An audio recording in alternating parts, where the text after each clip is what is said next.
টি-20 বোলারদের র্যাঙ্কিংয়ে নতুন রাজা ভারতের রহস্যময় স্পিনার বরুণ চক্রবর্তী।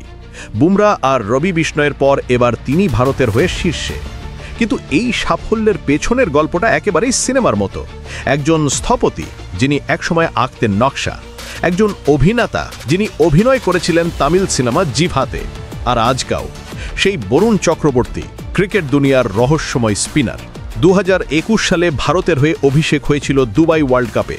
প্রথম 3 ম্যাচেই উইকেট শূন্য, আর সেখান থেকেই বাদ। অনেকেই ভেবেছিলেন গল্পটা হয়তো এখানেই শেষ, কিন্তু বরুণ থেমে থাকেননি। গত বছর বাংলাদেশের বিপক্ষে সিরিজ দিয়ে আবারও দলে ফেরা, আর তারপর থেকে একের পর এক দুর্দান্ত পারফরম্যান্স। চলমান এশিয়া কাপে বরুণ প্রমাণ করেছেন তিনি ভারতের নির্ভরতার প্রতীক।